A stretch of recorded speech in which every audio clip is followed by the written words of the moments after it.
Satoshi's leaked emails reference Ripple and XRP. During today's episode, we're going to show our listeners the details. And while we're going through this information, I would encourage our listeners to stick around until the end of the episode to get a full understanding of who Satoshi Nakamoto could be.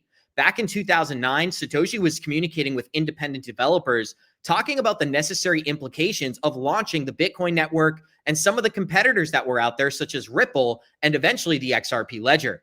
Well, here it cites that Ripple is interesting in that it's the only other system that does something besides control the entire network through a centralized server.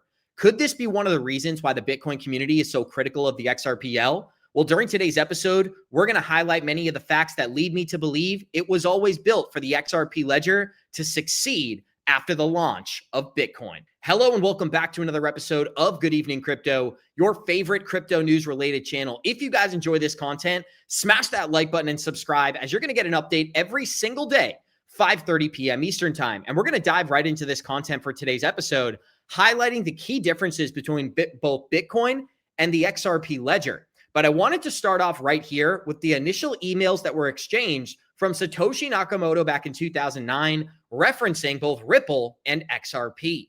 This is the correspondence between myself, Marty Malim, and Satoshi Nakamoto, the creator of Bitcoin. Now, Marty stated, "I did not feel comfortable sharing the private correspondence earlier, but decided to do so for an important trial in the UK in 2024 where I was a witness.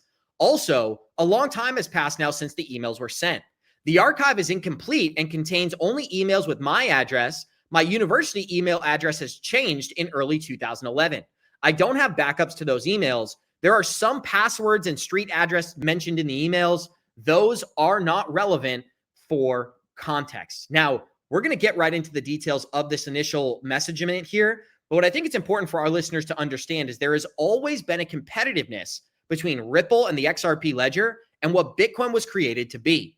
Bitcoin was originally created to be something outside of the banking system, while Ripple and the XRP ledger were built to bring the banking system into the 21st century. And as we go through these emails from Satoshi Nakamoto back in 2009, this isn't some new revelation in the crypto space.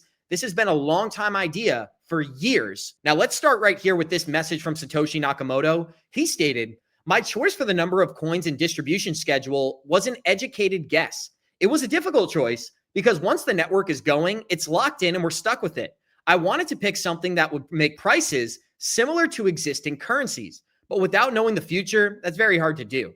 I ended up picking up something in the middle. If Bitcoin remains a small niche, it'll be worth less per unit than existing currencies. If you imagine it being used for some fraction of world commerce, then there's only going to be 21 million coins for the whole world to use. So it will be worth much more per unit. Values are in 64-bit integers with 8 decimal places. So one coin is represented as 1/10 millionth.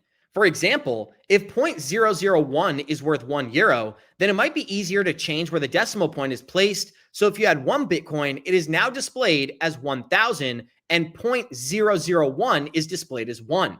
Ripple is interesting, and it's the only other system that does something with the trust besides to concentrate it into a central server." Signed, Satoshi Nakamoto. Now, this is an email dating all the way back to 2009, but it's not the end of Satoshi's positive statements when it comes to what Ripple had created and the possibilities that exist for the XRP ledger. Now, the last time I was this excited about a new monetary scheme was when I discovered Ripple, said Satoshi Nakamoto. "If you have any thoughts on Ripple, I'd also love to hear them.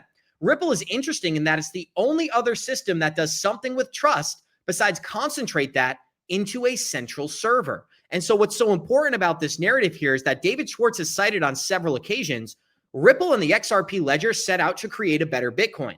They wanted to address the concerns with mining. They wanted to address the concerns of a centralized entity taking total control of the validation on the network. Well, now we have the XRP ledger, with through these new trading mechanisms, is fully able to accomplish many of the goals that they set out to create. And with David Schwartz stepping down in just the past week, we saw him move from the Ripple CTO to the board of directors. My take on that big news was mission accomplished from Ripple and XRP. David accomplished his mission in creating the XRP ledger and allowing use cases to flourish over these past 10 years.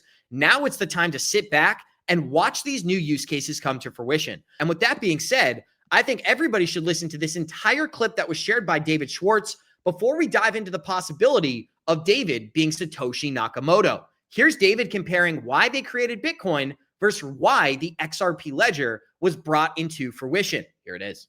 In 2011, Jed McCaleb had the very original idea.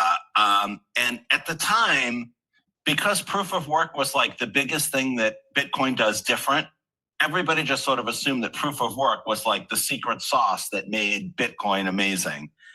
There's still people who believe that to this day. But I think at that time, the very first sort of cracks in the veneer were starting to appear. So for example, one early idea was that everybody could sort of mine on an equal basis, and that mining would be just like a standard way to convert extra power into money. And we now know that that's economically impossible, because whoever's the most efficient at it will just sort of drive everyone out of the business. And I think it was first becoming clear that proof of work wouldn't be democratic. It would create sort of, forced stakeholders. And that was the very first beginning. And Jed had this idea that you could replace proof of work with something else. And his original idea was a distributed agreement algorithm. So many of you probably know that there's been these distributed agreement algorithms have existed for a long time in computer science, since the 70s. And he had this idea that you could use a distributed agreement algorithm instead of proof of work. And we didn't know at the time, number one, whether that would work. And number two, if it did work, whether it would be good for anything, and what way its properties would be. Would it be different than Bitcoin? Would it be strictly worse? Would it be better in some way? So I started working in November of 2011 on replacing Bitcoin's proof of work consensus with a distributed agreement algorithm. And we discovered fairly quickly that it would work. That you could do it, and it would produce some different properties from Bitcoin. One big difference is the consensus could be significantly faster. And would that be interesting? We also developed an account model rather than the UTXO model, which has its advantages and disadvantages. And then we brought Arthur Brito on as we were starting to think, what would be the distinguishing feature? What was the superpower that this chain had? And our earliest idea was Bitcoin and most other blockchains today, there with very few counterexamples, they have somebody who produces each block. They have some method of deciding who produces the block. In Bitcoin, it's whoever wins the sort of proof of work lottery. In Ethereum, it's the stakers are selected in proportion to how much stake they have, but somebody is chosen, a sort of leader that gets to produce the block. And we realized even back in early 2012 that the XRP ledger's consensus algorithm was leaderless. It didn't have somebody who produced the block. And so we thought, because we have that advantage, what is an application where you need that advantage? And Arthur mostly realized that you could have an asset exchange, that you didn't want to have an asset exchange if you had a block producer, because the block producer could reorder transactions to their advantage. They could not, if there was some offer that was at a price that turned out to be too high or too low because the asset price moved, the person who produced the block could take that profit for themselves. They might not let you cancel an offer. They might let you place only the best offers for them and then take them, insert their own transaction to take them. So we realized in 2012 that because you could not do that, our technology was uniquely suitable for an asset exchange. And so we took some inspiration from some work that Ryan Fugger did back in 2004. We created issued assets, which were basically the first stable coins. We created the first DEX with what we now call the DEX. And we built a sort of multi-asset ledger. And then the way we conceptualized it was like there were Bitcoin maximalists even back then that were like, Bitcoin is going to sort of take over the world. It's going to replace every payment system and everything will be great. But of course, if any payment system took over the world, everything would be great. Like if everybody used to say, it's like religion, right? Every religion's a religion of peace if everybody in the world believes the same religion. So it's kind of the same thing. Like they were like, Bitcoin will be great because everybody will use it. And then there'll be, but any payment system would be great for everybody. So we realized even if you believe that, you have to get there somehow. And the way to get there is you need a multi-asset ledger, because the value, even if you think Bitcoin, back in the day, even if you thought like Bitcoin was going to take over the world and everybody would use Bitcoin for everything, they still have to get there, right? 99.999% of the world's value isn't in Bitcoin then and isn't now. And so we had this idea that you could have a multi-asset ledger. And so the very first sort of pitch for the XRP ledger in mid-2012, when it was feature complete, was this idea that you could have public pools of liquidity.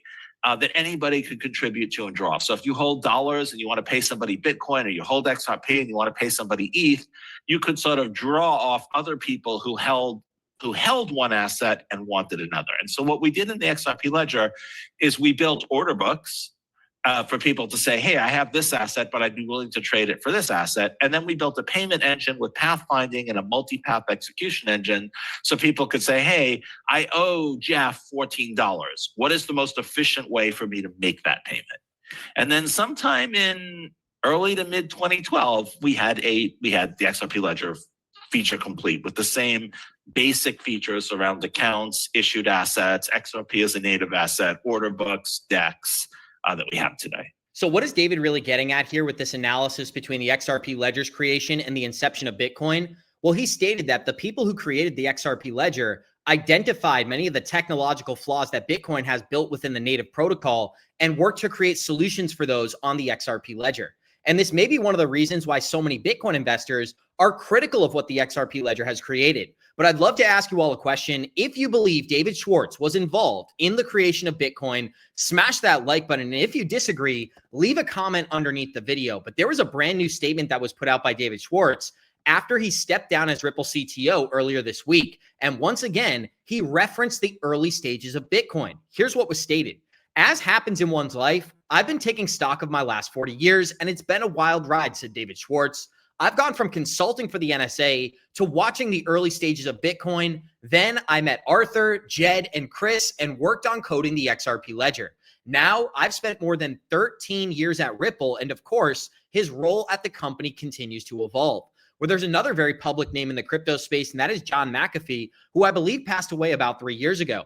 And John McAfee went as far as to state on the X platform, Satoshi is and always has been the only person it could ever be. At Joel Katz, aka David Schwartz, the time is now. So if you agree with John McAfee, smash that like button. If you disagree, leave a comment underneath the video. I'd love to hear some of your thoughts. But if you enjoyed this content, smash that like button, and we'll see you all in the next one.